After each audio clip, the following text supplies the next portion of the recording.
MLC Anantha Babu వ్యవహారంపై తీవ్ర స్థాయిలో మండిపడ్డారు ఎమ్మెల్యే మిర్యాల శిరీషాదేవి. మహిళతో వీడియో కాల్లో అనంతబాబు ప్రవర్తించిన తీరు సిగ్గుపడాల్సిన విషయమన్నారు.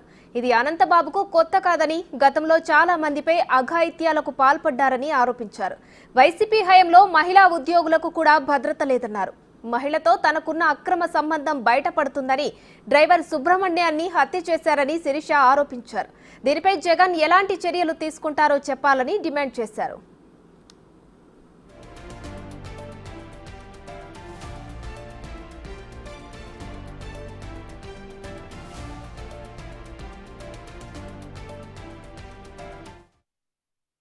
ఎమ్మెల్సీ అనంతబాబు అనే వ్యక్తి ఒక న్యూడ్ వీడియో ఒక మహిళతో అక్రమ సంబంధాలు ఏర్పాటు చేసుకుని ఆ అమ్మాయితో ఏదైతే వీడియో కాల్ మాట్లాడుతూ తను ఏదైతే ప్రవర్తించాడో అది పొద్దున్న లేసి మేము టీవీలో చూసాము, చాలా మంది కూడా చెప్పారు. ఇది చాలా సిగ్గుపడినటువంటి విషయం అని చెప్పాలి. తిరిగి ఇంత తప్పు చేసింది కాకుండా నేను కాదు మార్పింగ్ చేశారు, నేను ఏదో పిల్లలకి ముద్దులు పెడుతున్న వీడియో తీసేసి అది ఈ విధంగా క్రియేట్ చేస్తా ఉన్నారు, నా పని తప్పుడు ప్రచారం చేస్తా ఉన్నారు, ఎవరో డబ్బుల కోసం ఇలా చేస్తా ఉన్నారనేసి ఆ ఎమ్మెల్సీ అనంతబాబు అనే వ్యక్తి చెప్పడం జరుగుతుంది.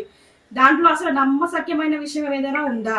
టీవీలో మనం చూసాము, అతని మెడపై ఉన్న చైను, అతను వాడుతున్నటువంటి చేయికి వేసుకున్న ఉంగరాలు సేమ్ వీడియోలో ఏవైతే ఉన్నాయో అక్కడ ప్రజెంట్ ఇప్పుడు ఆయన వేసుకుని తిరుగుతూ ఉన్నాడు.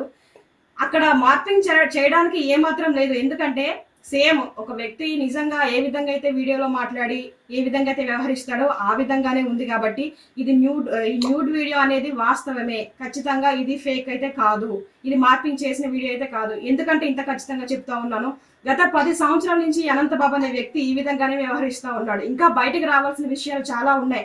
అతనికి భయపడి చాలా మంది మహిళలు ఇంకా లోపలే కుమిలిపోతున్నటువంటి పరిస్థితులు. మనం ఉమ్మడి కూటమి ఏర్పడిన కొద్ది రోజుల్లోనే చాలా మంది మహిళలు వచ్చి ఈరోజు అమ్మ మన కూటమి ప్రభుత్వం వచ్చింది, మన చంద్రబాబు నాయుడు గారు వచ్చారు, మాకు ఒక ధైర్యం ఉంది, మాకు న్యాయం జరుగుతుంది అనేసి వాళ్ళకి జరిగినటువంటి చాలా రకాల ఇబ్బందులు, అంటే ఉద్యోగాలు ఇప్పిస్తానే, లేకపోతే కాలేజ్ సీట్ కావాలన్నా సరే వాళ్ళు పర్సనల్ ప్లేస్కి రమ్మడం, లేకపోతే ఆ ప్లేస్ నుంచి బదిలీకి చేయాలన్నా సరే అతని దగ్గరికి వెళ్తే వేరే దగ్గరికి రమ్మడం, రకరకాలుగా మహిళల్ని చాలా దారుణంగా ఏడిపించినటువంటి పరిస్థితులు గతంలో జరిగినాయి.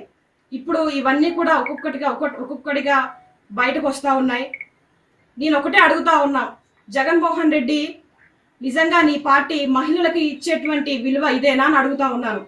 ఎందుకంటే మొన్న ఒక ఎమ్మెల్సీ భార్య పిల్లలు ఉన్నారు, ఎదిగిన కూతుర్లు ఉన్నారు, పెళ్లి చేసిన వయసులో ఇంకో మహిళలతో ఎఫ్ఐఆర్ పెట్టుకొని భార్య పిల్లలను వద్దంటున్నాడు. అలాగే ఎమ్మెల్యేలు, ఎంపీలు, ఇలాగ వైసీపీలో పార్టీలో ఉన్నటువంటి ప్రతి ఒక్క నాయకుడు ఇదే పరిస్థితిలో ఉన్నాడు. ఇప్పుడు ఎమ్మెల్సీ అనంతబాబు, ఈయన కోసం ఆల్రెడీ మనకు తెలుసు. ఇప్పుడు నువ్వేం చేస్తావు జగన్మోహన్ రెడ్డి? ఈ యొక్క ఎమ్మెల్సీ అనంతబాబుకు నువ్వు శిక్ష వేయిస్తావా, గౌరవిస్తావా అనేది ఇప్పుడు బయటపడుతుంది.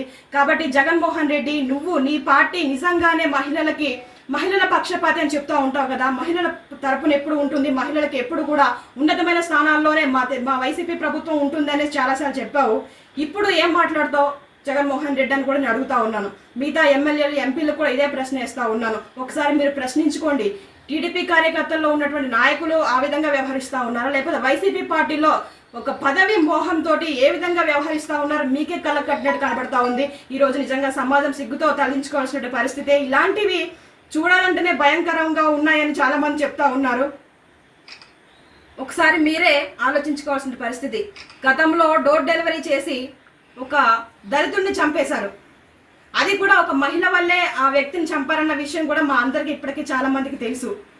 ఇప్పుడు ఆ విషయాన్ని కూడా మీ ప్రభుత్వం హయాంలో ఏం చేశారంటే దాన్ని కప్పిపుచ్చేసి కొందరు నాయకులు, లేకపోతే కొందరు ఐఏఎస్ల సహకారంతో, ఐపీఎస్ల సహకారంతో ఆ కేసుని అలా దారి మళ్లించి ఆ పాపం చనిపోయిన వ్యక్తి కుటుంబానికి ఎటువంటి న్యాయం జరగకుండా చేసినటువంటి పరిస్థితులు చూసాం మేము. ఇప్పుడైనా సరే ఇతని వెనకాల అనుచరులుగా ఉండి 12 మంది వరకు అనుచరులు ఉన్నారండి. ఎలా అంటే ఈ అనంతబాబు ఏది చెప్తే అది చేస్తారు. వాళ్ళని దగ్గరికి వెళ్ళి డబ్బులు తీసుకోరండి అంటే వాళ్ళు వెళ్ళి తీసుకొస్తారు. ఇతనే వెళ్ళాడు ప్రత్యక్షంగా, పరోక్షంగా అతని యొక్క అనుసరులు. ఇలాగా మన రంపచోడవరం నియోజకవర్గం ఇంచుమించుగా 12 మంది వ్యక్తులు ఉన్నారు. వాళ్ళ పేర్లు కూడా నా దగ్గర ఉన్నాయి. ఏదైతే ఈ దళితుడు చంపేసినటువంటి కేసు ఉందో అందులో ఆ కాకినాడ బీచ్లో 12 మంది వరకు కూడి ఆ అబ్బాయిని చాలా చిత్రహింసలు పెట్టి ఇసుకలో తొక్కేసి అంత దారుణంగా చంపినప్పటికీ కేవలం ఒక వ్యక్తి పైన కేసు నమోదు చేశారు. ఎంత తప్పండి అది? ఎందుకు అలా చేశారు? ఒక వ్యక్తి చంపగలడా? కారులోనూ అప్పటికే వీడియోలు ఉన్నాయి. అది కూడా ఆ వీడియో రికార్డింగ్ లో ఒక మహిళ కూడా ఉంది. ఆ మహిళ ఎవరు?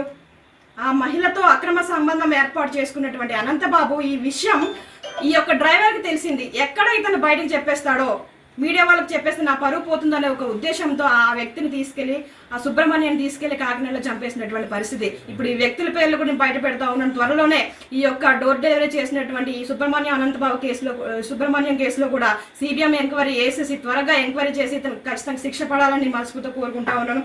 అంతేకాదు, ఇతను ఇప్పుడు ఈ వీడియో బయటకు వచ్చిందనే కాదండి, రంపచోడవరం నియోజకవర్గంలో ఇతను చేసినటువంటి అక్రమాలు అన్ని కాదు.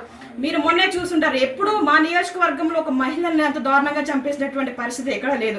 కానీ మొన్న తిమ్మాపురం కాలువలో ఒక మృతదేహం, ఒక మహిళ, ఇదిగోండి ఎవరో గుర్తు తెలియని మహిళ ఏలేరు కాలువ దగ్గర చంపేసి తలకి తల మొండెనికి మొండం పడేసింది. ఇది ఎక్కడ జరిగింది, ఏంటి, ఏ మహిళ అన్న ఎంక్వైరీ కూడా ఇంకా లేదు. ఇలాంటి పరిస్థితులు జరుగుతూ ఉన్నాయి. ఏమో మాకైతే ఒక డౌట్ వేస్తుంది, ఈ అమ్మాయి కూడా ఒకవేళ అనంతబాబు బాధితురాలేమో, అతను చెప్పిన మాట వినలేదనేసి ఈ అమ్మాయిని కూడా చంపేశారేమో. ఒకవేళ ఈ వీడియోలో ఉన్న అమ్మాయి ఎవరైతే ఉన్నారో ఆ అమ్మాయి ఏమో. ఇలాంటి అనుమానాలు కూడా మా దగ్గర చాలా ఉన్నాయి. ఒకవేళ ఇతను ప్రత్యక్షంగా కాకపోయినా అతను అంశాలు ఉన్నటువంటి 12 మందిలో ఎవరైనా చేశారేమో. ఎందుకంటే బెదిరింపులకు పాల్పడేది ఆ వెనకాల ఉన్నటువంటి అనుచరులే.